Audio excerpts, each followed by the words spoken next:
Those three unsettled investigations are the shocking murders of 16-year-old high school student Wensley Joseph in Q-Town on April 12, 2009, the discovery of John William Tucker's body at the Moosian Harbor Dock in Five Keys on August 7, 2009, and the partial remains of a human corpse in South Dock last month.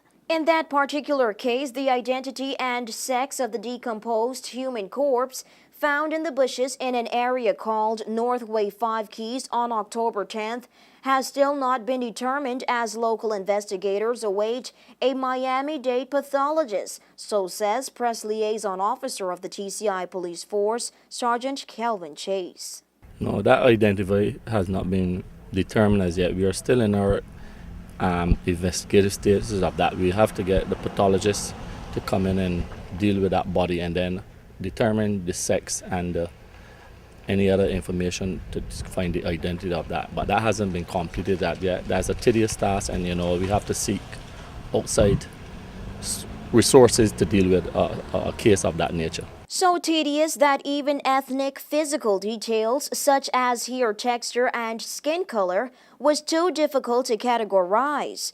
The body, which presently lies at the Providenciales morgue, was found by two men in the area hanging from a 4-foot tree with the lower body missing. These apparent skeletal bones were also found on the scene. No, but it's a corpse. In that stage, it had decomposition. So it had started to decompose, meaning that the skin layers had already started to change. And that makes it a little harder because then we need the expertise when it comes to decomposing. We are not trained in that area, and so we need overseas experts to determine how long a corpse might have been there, sex, identity, and all that kind of stuff. So that is the reason why we're seeking outside help here, in that we are not trained in that area. Investigations into the murder of Wensley Joseph are finally seeing some developments as police have about 6 local males of interest in questioning.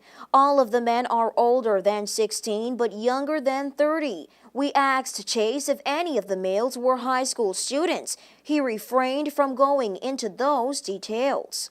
Chase did not reveal what those exhibits were but hopes for the results before the end of 2009. There haven't been any leads of late, but we still have some people of interest, and we are awaiting some forensics in terms of DNA and that kind of stuff out of the United States to come back with some information on that. So we have sent off some exhibits. We are awaiting some forensics on that.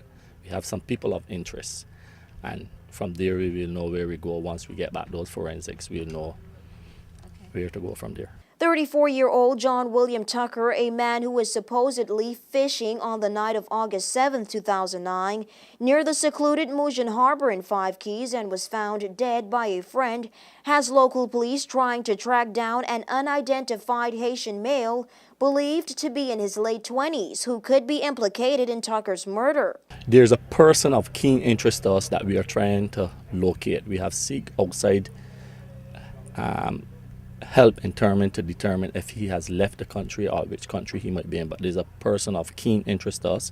We know who this person is, and he's of keen interest to us. It's just a matter of we trying to locate if he's still on the island. We believe he's not here. He has left, but we are still waiting that Interpol help to confirm which country he is in, and then we'll be in a better position to go from there. In the event that this fugitive may have slipped past TCI border control, local police are liaising with regional customs and border control divisions. News 4 will continue to follow these investigations. For WIV4 News, I'm Nikira John.